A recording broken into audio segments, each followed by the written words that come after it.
Welcome everyone to the Coalition for Marriage YouTube channel. Privileged to have you joining us. If you're joining us for the first time, let me say, as I always do, we are the UK's leading pro-marriage organisation, representing tens of thousands of individuals and groups up and down the UK and beyond who support this thing of one man, one woman marriage. Now, as I say again, let's be clear, other things do take place in a liberal democracy, but what we're saying is that marriage really is the thing that only one man and one woman can do. All those other things may well happen. You may well have rights in accordance with whatever else is taking place. That's not the conversation here. The conversation here is that the thing which one man and one woman do for their lifetime in a monogamous relationship contributes in a very special, unique way, such that nothing else, no other relationship type comes very close. Now, a lot of that is backed up by social science. We don't often hear about the hard physical sciences, and that's why it's a real privilege to have somebody with us today, Dr. Joe Malone. Joe, would you like to say hello? Sure, I'd love to say hello. Appreciate the opportunity, Tony, to share with your audience, and I've learned a lot, and I'd like to share the different science that really backs up the need, and really the more than a need, it's an imperative for marriage amongst humans. Your PhD is very interesting, health and human performance with a minor in neuropsychology. Now, the reason I wanted to speak to you, we often talk about the fact that all of the social science evidence says that, marriage between a man and a woman produces the best outcomes for children, the best outcomes for men and women, the best outcomes for society. And that's true. You look at the social science, it says that. But your work and your learning goes beyond the social science into the physical sciences. And so if we take that proposition, well, actually, man is built for monogamous heterosexual marriage. Comment and discuss, Joe. Sure, yes. Again, the research that I've done really has opened my eyes. People in the evolutionary psychology, evolutionary biology work that they've done, the fossil record, and all the different ways that they've looked back at human origins, it appears that we have, again, scientifically speaking, we have about a 6 to 7 million year history as a species. And for about the first 4 or so million years, we were much different than we appear today. For one thing, our males were 50% bigger in body size than the females. And basically during that time period, it appears, Tony, that we were practicing a polygynous style of marriage. And polygyny, for your folks that aren't familiar with it, is polygyna, poly meaning many, gyna, the Greek word for female. So one male, several females, kind of a harem type of a thing. But about 2 million years ago, it appears that changed, and it changed because of basically the females putting their feet down, so to speak, and refusing to go along with that system anymore. 2 million years ago, again, is where we see the turning point in human history, because up to that time, again, the beings that we're talking about before that time were called Australopithecines.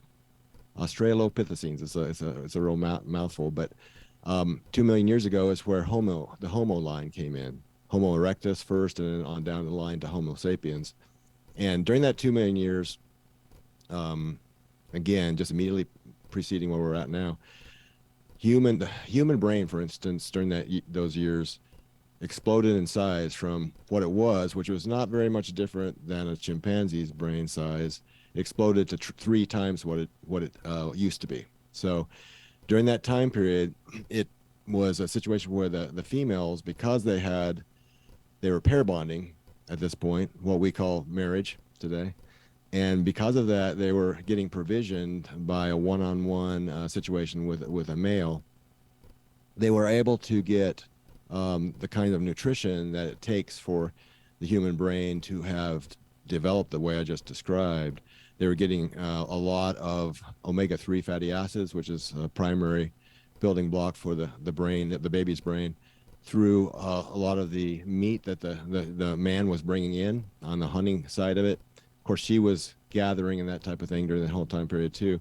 But also in the meat, the red meat, again, this this situation where they actually started hunting and bringing down game, and then eventually big game, happened all right around this same time period, around 2 million years ago. And so the women were able to be provisioned in order to be able to have the kinds of body fat on their bodies, the right kinds of body fat, to be able to start literally creating these children. It takes about 1,800 calories for a woman, a 110-pound woman now or then, probably more back then because they were much more active, but it takes about 1,800 calories a day to sustain their basic metabolic needs for just themselves. It takes about 500 extra calories a day to be pregnant throughout the pregnancy. 74,000 extra calories altogether to create a baby. So it's a very caloric, as you can tell, adventure that they're on. And again, that doesn't sound like very much to us in the world we live in with all these food-like substances that are very caloric but very little nutrition. But for them, they were walking up to 12 miles a day when they were hunting and gathering to find these things. They were moving boulders to get to roots that they could chew. You know, and this again, no McDonald's, no McDonald's anywhere. No, no McDonald's. Yeah, this is when fire came about too, and so again, before the fire situation, they had to chew these roots and everything like for an hour to get any nutrition out of them. So having enough nutrient was a huge battle. Once again, the males and the females started working together one-on-one, they went into this calorie and nutrition surplus where the females could start carrying these babies, and the babies grew in size, the brain grew in size, and that size of brain allowed us to become much more sociable as a species, and it led to everything else that we've ended up having. So the chimpanzees, on the other hand, again, who are closest genetic relative, we share 99% of the DNA that the chimpanzees have. They pretty much just stayed the way they were, and the big difference between them and us is that, in the area that we're talking about, is that their males don't they're not around at all after the baby is conceived. And the other thing is, you know, if folks out there want to have physical proof of what we're talking about, the two species, you can compare the bodies of the two species, and you can see the legacy of these. You know, again, if it's been 2 million years ago, let's say just 20 years or so as each generation, that's 100,000 generations back to where this happened. In those 100,000 generations, our species basically has become one where we are vulnerable. We are vulnerable to, for instance, STIs, and the chimpanzees aren't, because the chimpanzees, when a female in the pack goes into heat or estrus, generally most or all of the males in the pack, the troop, I guess you'd call it, have sex with her, and so they actually do their competition, their sexual competition on the inside of the female, if that makes sense. We have females that are continuously receptive, and again, sex only basically occurs with the chimpanzees during that fertile window for them that I'm talking about. Our females develop menstrual synchrony, which means that if they're in a group of women, let's say a dorm at a college, or I don't know, just other situations where women are living together, their menstrual cycles will synchronize with each other. Now, other species, the ones I'm mentioning, they don't. And the reason that might be important for a male to, like back in the Australopithecines days, the first 4 million years of our history, in order for a male to monopolize 4 or 5 females, it was much easier for him if they came into heat at different times, because if they come into heat all at the same time, it's very hard for him to service all of them at the same time. So our females, again, synchronize like that. The other species, chimpanzees, orangutan, and gorilla, they don't synchronize like that. So, and again, keep in mind that chimpanzees are totally invulnerable to gonorrhea, chlamydia, syphilis, and the other common STIs, STDs, however you want to describe it. But we are very vulnerable to them. And the reason for that is because we have a history of, as you said earlier, monogamy primarily. They have a history of promiscuity. And so they've built up literally more white blood cells. They have much higher white blood cell count than we do because they have to, over the generations, they've had to fight off the diseases they would have gotten through this indiscriminate sex. So that's a lot, but that's just part of it. There's a lot more to say as far as the physical proofs to the fact that humans for the last 2 million years, since the Homo line began, have been primarily monogamous, and that's been to our benefit. That's been the key to human development. So it's interesting because I interviewed John Whitty, who talks about John Whitty Jr., who talks about the secular arguments for monogamy, and he mentions something you referred to there, the fact that well, of course, if a man isn't having to spend a lot of his time looking for a mate, let's say, he can spend more time doing other productive work, which is useful for society more widely and less destructive in terms of other males. So it fits in very squarely with what you're saying. And also Unwin's research, J.D. Unwin, 1930s Oxford social anthropologist. Very familiar with it, yeah. Yeah, so he reflects that as well, that actually monogamous cultures thrive more because their males are more productive in terms of cultural things, as opposed to fighting and getting involved in all sorts of arguments, squabbling for females, and dominating, multiple females, etc. So that's very good. So what about, I mean, taking it further so looking at today's society. So again, we'll hear the claims that actually, well, it doesn't matter. Serial monogamy, for example, is very, very commonplace. Living with each other in cohabiting arrangements is very commonplace.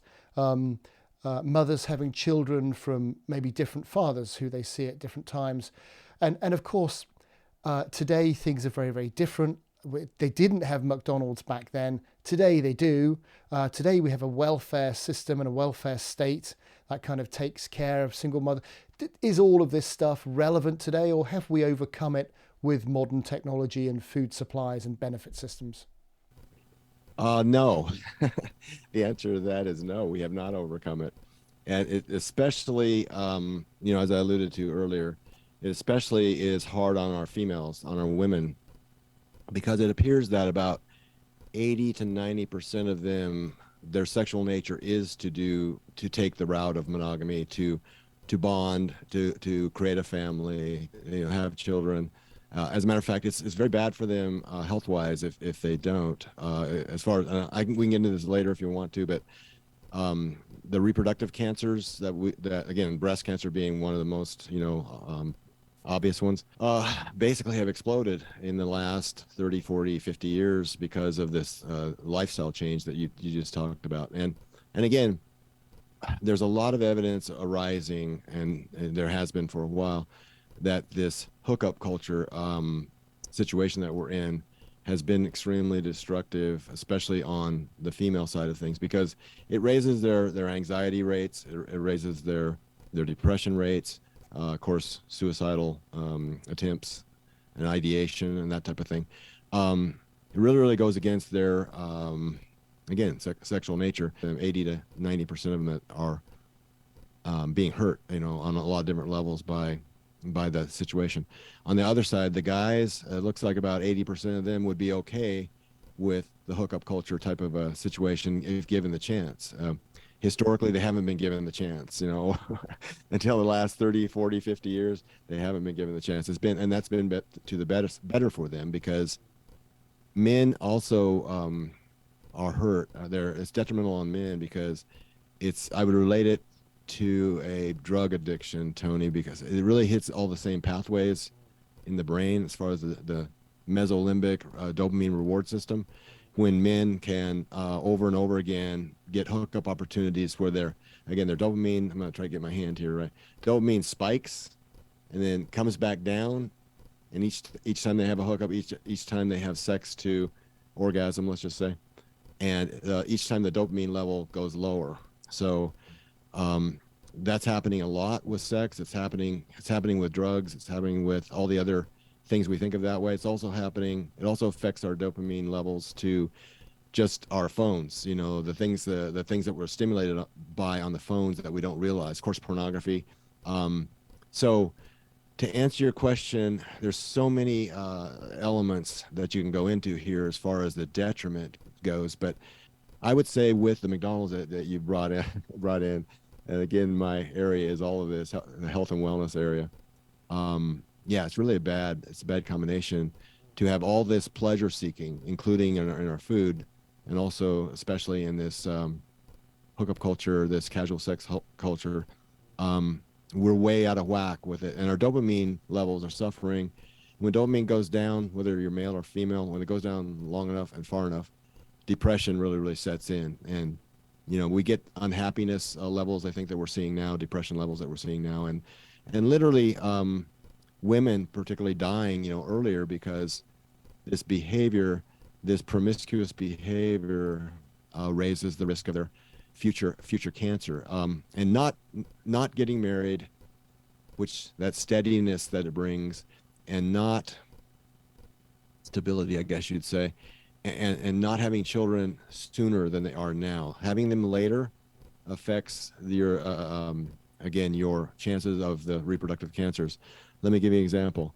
A woman who has a baby closer to age 20 for her compared to a woman who has a baby closer to age 30 has half the chance of developing breast cancer in her lifetime. So Really? so again, God has apparently, in designing for us, if you believe that way, has apparently created a design here. Women's their peak fertility is age 19 to 29. Men's is age 24 to 26. And we see so many of our young people these days not getting married anywhere near that time period, or maybe not getting married at all, and missing that window to have children. And again, that's a huge detriment in itself. 30% of the women now, the young women, are not ending up having children. Out of those, 10% can't have children, 10% don't want to have children, but 80% want to, and they wait too late. So the design from the past, again, if you happen to have a religious belief, those prescriptions, those guardrails that are put up in Christianity, and I'm sure it is the same thing with the Muslim faith and all the different Jewish faith, I know as well. They are very, very good for us as far as our well-being and our health goes, on every level: mental, emotional, physical, and longevity. So I don't know, does that answer your question as far as the... Well, it does, and let's make it clear, because some people will pick on the fact that some of the things we talk about, but no one's got anything against single mums who are single mums, through no fault of their own. I grew up with one, and it wasn't her choice, and it wasn't much fun. And it was difficult and it was hard. So no one's having a hard time there. But as a lifestyle choice, well, maybe that's another thing entirely. And we understand that abuse, abandonment, adultery, all these things occur, which can wreck relationships and put people in different situations. But what about the idea of choosing, if you like, which again is something in our society. We're told that it's a valid lifestyle choice to choose to raise a child on your own without a dad around. And in fact, if you look at our benefit system for certain people in society who earn certain amounts of income, it pays them not to live together because they lose benefits if they do. So the government in some areas almost seems to incentivize kids growing up without their fathers, for example. There's a lot of social science around that. What about the physical sciences? Yeah, there's a lot of physical science around it as well. Let's take a young girl growing up in a situation without her father in the home, which is a large part of it. And let's say that there's another like a stepdad that comes in the picture, or just a boyfriend, that type of thing.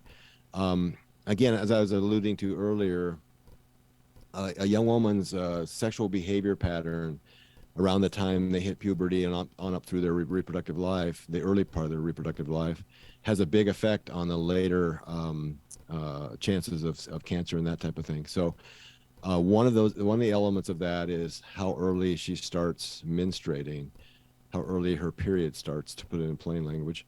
And generally, what the research has shown is that young women, girls and young women, in the situation where they have a father in the home, their biological father and mother, and the home is stable, they'll have a tendency to start a strong tendency to start their period later in their life. They'll be older when it starts, and come to find out that that reduces her later cancer risk. And again, all the reproductive, cervical, uterine,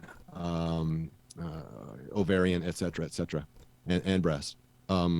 But if she's in a situation where there's a male in the household that isn't genetically related to her that way, oftentimes her menstrual cycle will start earlier and much earlier in a lot of cases. And it also, again, has a tendency to her sexual life to start earlier. Now, may not have any abuse at all. There may be abuse, there may not be, but there's 11 times greater chance that there will be abuse if the father figure in the home is not her father, her biological father. So there's a couple dangers there, but the destabilizing factor of not having the traditional mom and dad in the home, it ripples out on a lot of different levels. So I mean, for girls, those two things you mentioned there, they're not nothing. That increased propensity for teenage pregnancy in fatherless homes,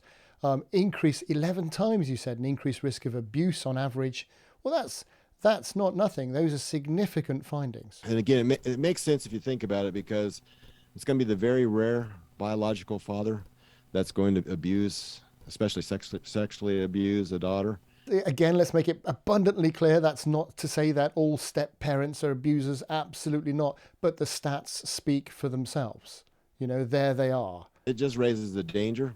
And again, if we're talking about optimal versus suboptimal, the optimal situation in most cases would be having the married parents that started out together with the children. And then for boys, then growing up with your biological mum and dad, for boys growing up with your dad, well, again, the evidence is quite clear in terms of likelihood of getting involved in the criminal justice system, likelihood in ending up in prison, likelihood in doing very badly in the education system, likelihood of poverty later on in life, all are significantly increased with fatherlessness. Are there any more that you know of, any more kind of physical science implications aside from those social science type things? I think you covered it pretty well. Just one thing I will say on the physical element to it is that the role model that a biological father can provide, and again, the ones that the good step parents can do the same thing, and they do in many cases. It's just that the chances of that happening go down as the relationship between the woman and the man is less stable, especially where there's not married and the man could just leave at any time and that type of thing. So, and the support is coming through the government rather than them working together to support the family. It just makes everything much more unstable. But there's so many things that the boy can learn from the father that really only a father can teach them. That, again, it's hard to measure this particular thing out in the physical world, but yeah, there are things that are happening there that you never get a chance to get back from. And one thing I'll mention with both boys and girls, children growing up, that age from being born to age 5, the parents spending time with them, loving on them, nurturing them, like many biological parents just do. Again, this is something physical. They do because of the oxytocin process, as far as the birth process, the nursing process on the mother's side. When a baby is born and the father holds the baby, this is a good physical element for you can just project over the rest of the years that the baby is growing up. the father's testosterone goes down 50% at that point. Now, before this, even I should mention this for your audience because they may not know this. Every time a man commits, every time a girl becomes his girlfriend, then moves on hopefully to engagement, then moves on to marriage. Each time, testosterone drops on his part, his level of baseline testosterone. But when they have a child, and they found that when he holds a child, it doesn't happen if for some reason he's traveling a lot and he's not in contact with a child. But if he holds a child, the baby, their pheromones communicate, and his testosterone level at that point, after having dropped already with all those other stages of commitment that I mentioned, it drops by 50%, and then his cortisol level drops by 200%. No, 300%. I'm sorry. So that's a huge drop in cortisol. So his ability to relax really is raised. And then his estrogen, so we think of it as a female hormone, but men and women both have both estrogen and testosterone. His estrogen rises by 300%. So it really, the process of him holding the baby and nurturing the baby, there is a physical process that takes place there that it appears is put into place to help men overcome some of the tendencies that the high testosterone situation would bring about, as far as abandoning, womanizing, all of those different things. So yeah, that's a physical element that's just recently been researched and found out. One thing I'll mention on that as well, another benefit to the males, to the men, of going through this process of the traditional courtship, traditional marriage, traditional family, is that most people don't realize and know that testosterone is an immunosuppressor. So high testosterone levels suppress the immune system. Estrogen, on the other hand, is an immuno enhancer. So that's why there's so many other creatures, other mammal species, like for instance deer, that the male deer only have the antlers, coming up to the rutting season, and then in the rutting season, and then the antlers drop off because they are prompted by higher levels of testosterone. And the high levels of testosterone are hard on the male chronically. So I guess what I'm saying, Tony, is that this process, if you look at it physically, it's health enhancing. This process of going through this dating and courting time period and getting married and children coming along, all of that benefits both the male, the female, for the reason I stated earlier, but the male as well, because it really changes him from maybe this wild, risk-taking, guy that's, well, again, during this time period, 15 to 25 years of age, a male that's unmarried has a 4 times greater chance of death by suicide, homicide, drug overdoses, or car accidents than the same age female. So pulling that together, as far as taking that wild young man and him getting married, and then working for the family, it helps make him a better person all the way around. And first of all, he becomes a provider. And again, his competitive streak with other males, as you mentioned earlier, for women, dissipates, and that type of thing. So, interesting studies, what they found on testosterone level is, if males commit that way, if they're in a committed marriage and they're into it, that happens. The things that I'm talking about, as far as the testosterone levels drop. If they're not, if they're open to extra pair sex, then the testosterone levels stay high. In societies where they have polyamory, the testosterone levels stay high for both males and females. And again, a high testosterone level chronically is health-wise a really bad idea. Well, it explains why man flu is so tough, doesn't it, really? Just a little flippant comment there. But we spoke to Dr. Pat Fagan a while ago. You may have come across Pat in your work, who's got some excellent research based on the wonderful database of stats over time that they have of the US population. And he says the stats are quite clear.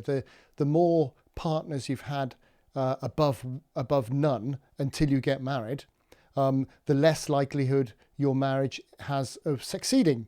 And I wonder, so are there any, so that's just observation from the stats. Are there any physical reasons for that from a physical science perspective? Yes, and Pat Fagan is a great man.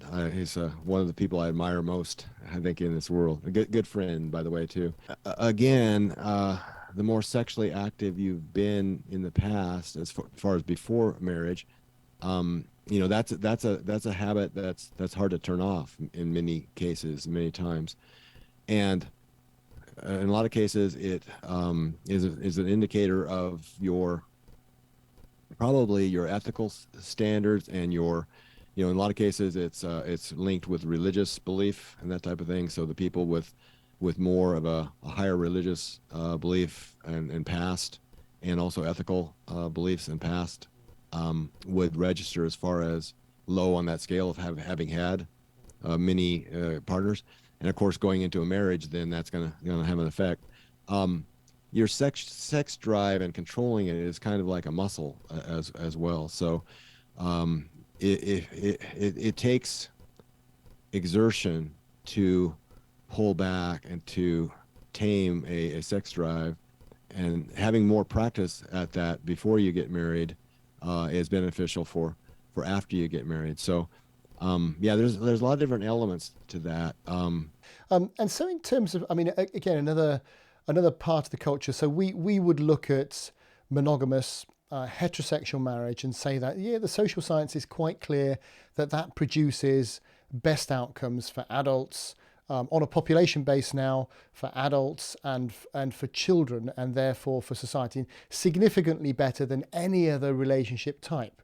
But a lot of people will say, well, you can have same-sex marriage. That doesn't interfere with the concept of heterosexual marriage. Let's call it all marriage. It's not a problem at all. Are there any, from a physical science perspective, so I can look at the social science and say, well, actually the two things are very, very different creatures. And it's really not right to conflate them, because they're complete. It's like salt and sugar. They look very similar on the outside. They're both white and granular, but you call them both the same thing, and things are going to get pretty confused pretty quick, which indeed they have in our society. But that's social science. Are there any physical science reasons why marriage should only be the thing that one man and one woman does? Well, there's some physical things there as well. For one thing, we talked about STIs earlier, and the where we are now compared to where we were maybe in the 1950s and previous on the STI rate. They hit their highest, by the way, in 2015, and just has continued up since then. But yeah, the huge one that comes to mind is, of course, HIV. And a woman, let's put it this way, a woman, this is not even getting into the same-sex male situation, but a woman who has anal sex raises her HIV risk to 17 times. So it's a situation where vaginal sex obviously is is safer, I guess you'd say, approach to it. And statistically, yes.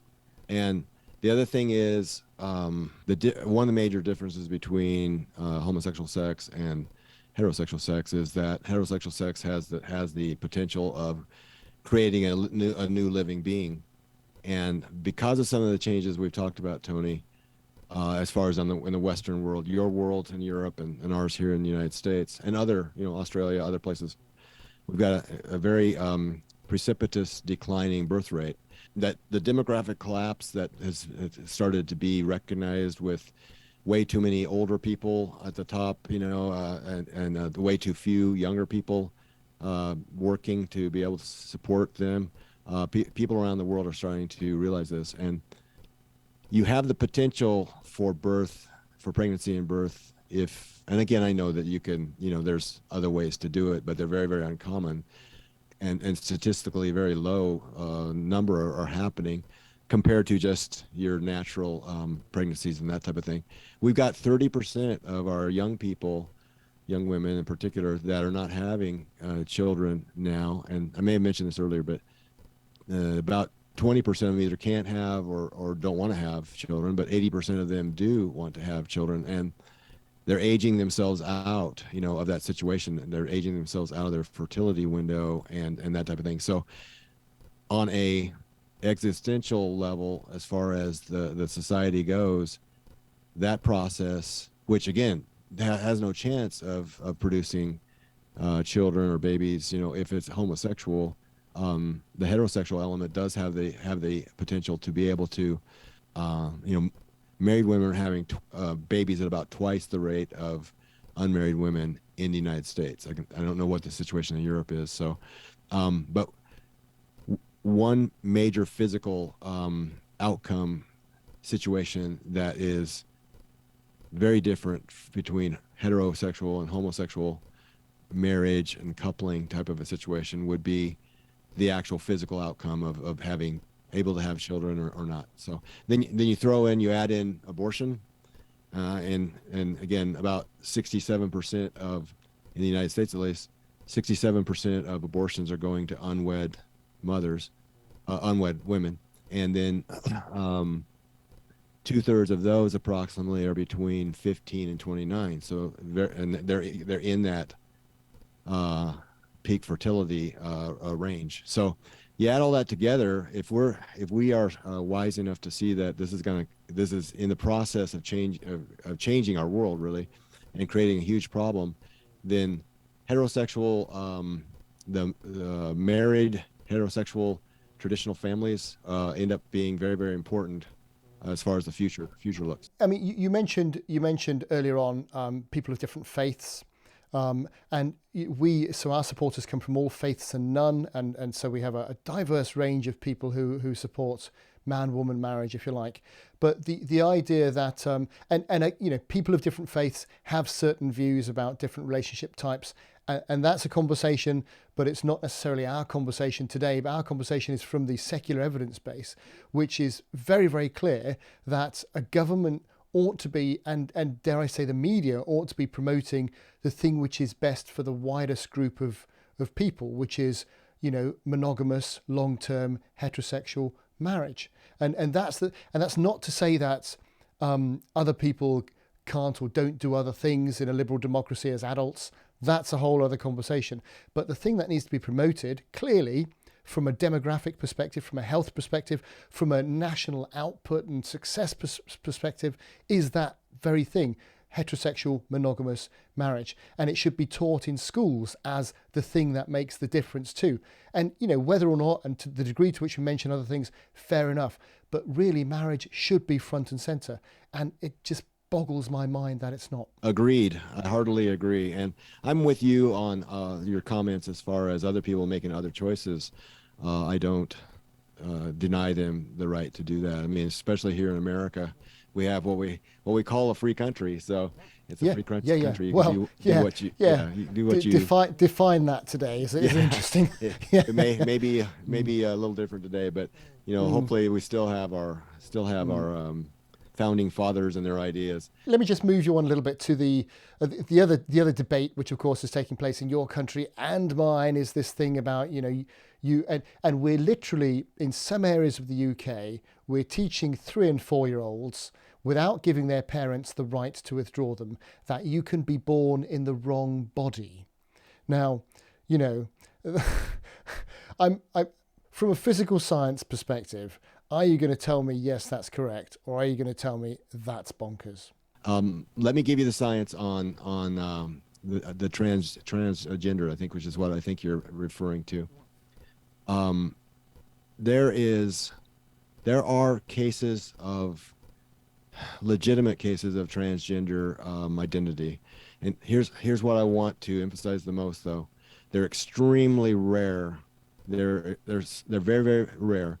So there's a 1 in 10,000 chance of being born with a transgender male to female identity, and that's the more common one. The other side, female to male, is 1 in 30,000. So you'd have to look at an average of about 1 in 20,000.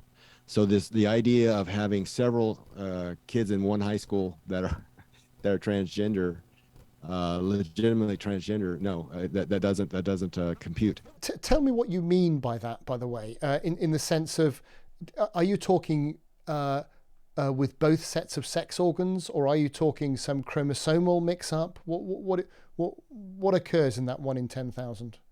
Here's the process, and again, most people don't know this, but this should be taught in school as well. And I totally agree with that marriage should be taught as the optimal form. Other forms are allowable, but marriage should be the optimal form that's taught. What happens, Tony, is that in these very rare cases, let's just say again, 1 in 20,000 to average it out, live births. In the pregnancy, we talked about how some women, a small percentage of women, come out with more of a male configured brain, more organized, male organized, they call it brain, because of testosterone exposure. Throughout the pregnancy, a male baby is supposed to consistently be exposed to testosterone that his testes start manufacturing. And so from the first trimester through the third trimester, that happens. And in the first trimester, the males, again, after starting, both sexes start off as female, the default type. And then the male with the XY chromosome, with the testes developing, starts creating the testosterone exposure that creates a male set of genitalia rather than a female. And again, this is the first trimester, the first 3 months. Almost always, then, that stays consistent throughout the pregnancy, and the brain, which is developed the last trimester, the mid to the last trimester, is exposed to high levels of testosterone, and it organizes in a male way. Sometimes, very, very rarely, as I've said, and I want to emphasize that over and over again, very, very rarely, not anywhere near the numbers we're seeing in schools and et cetera these days. That process, for whatever reason, and we don't know scientifically yet why, but it gets interrupted, and that the brain in the third trimester is not exposed to the testosterone that it would be normally in a male baby development, and so you end up with male genitalia, and the female's the default type, and a female brain organization. So if that makes sense, that process happens extremely rarely, but it does happen. And so you can have, again, you have male genitalia, male body, basically, and you can have a female. You can feel like you're a female in a male's body. But the point I want to keep emphasizing over and over again is that it's extremely, extremely rare. And I believe there's so many, the social contagion of this is really, really putting a ton of young people at risk, especially if they go through the processes of the gender, the hormone blockers, the surgeries. I mean, it's going to be way too late down the road for them to realize that they're going through stages as young people, like we've always seen young people go through adjustments and different things that not feeling like they fit in and all that type of thing. And all of that. I don't need to go any further. And people genuinely in that situation, people who are genuinely, as you've described, are the on average, the 1 in 20,000. Nothing but respect and sympathy to help them cope with what must be very difficult for them to live with. Absolutely right. But then going forward, so you talk to university students in campuses all around the US. What do you find works? I mean, how do we? Because the universities are they're going down a very dark road in terms of the ideologies which are being pushed and cancel culture and everything else like that. When you address students, what do you find works in terms of waking them up and helping them to think about the real physical science here and what's really good as opposed to what's coercive ideology from the other side, let me put it that way? I just try to talk to them along the lines of the instincts I've alluded to already. On the women's side, the instinct to not hook up, feel all messed up after they have hooked up and that type of thing. One interesting thing I didn't mention earlier is that on the male side of it, that 20% of males, there's 80% that would take the opportunity given the chance to have casual sex. There's 20%, and they happen to be the top 20% in intelligence on the male side. They are not looking necessarily for hookups and that type of thing. So I try to speak to That's interesting. the way their instincts, or you could even, I call it intelligences, sex IQ, sexual intelligence. I try to speak to that, and I also try to bring out all these different physical, the species differences, the literal physical differences, between us and our deep ancestors and that type of thing. And I tell the history on the way humans have developed, that we shared earlier. But most of them, I think, are interested in how do you develop a love relationship? How do you develop a long-term relationship that's gonna lead to eventually to marriage? And there's a chemical process to that too that we probably don't have time today to go into, but maybe we could get together again. It Yeah, has to I'd do with like that. Good idea. Yeah. vasopressin being the main male bonding chemical, and oxytocin, I mentioned earlier, being the main female biochemical. So, and there's a special process that really, again, most people don't know, but it's the reason that the old school approach to relationships worked as well as it did compared to what we have now. So, yeah, I would be glad to get together with you again. Let's do that. And I think, so all the points you're making, they're corroborated everywhere, as you'd imagine. There's a lady called Louise Perry in our country who's a young, fairly influential feminist, or becoming more influential. And she's written a book, The Case Against the Sexual Revolution. And, it's been endorsed by many other, popular feminists in the UK. And let's not get in the discussion about feminism. But the point she makes in her book is that the best thing a woman can do is find a male partner and settle down and get married. I agree completely. And that the whole sexual revolution is good for men and really not good for women, because, it's not what they want, whatever they're told. It's not what they want, and they're not happy with it. The hookup culture and everything else like that. And your hard science seems to justify the social science as well. So, Joe, it's a real privilege to talk to you. I'm very keen to keep up with you myself and what you're doing in the US, and all the talks you're giving. And I would love to get together and talk about more things as well in the near future. But I know you're a busy guy. Can I thank you very much for the work you're doing? Thank you for your time today. And Dr. Joe Malone, wish you all the best going forward. Thank you so much, Tony. It's been an honor to be with you, and I would love to talk further. I'll be honored to be with you and talk with you anytime that we can work it out.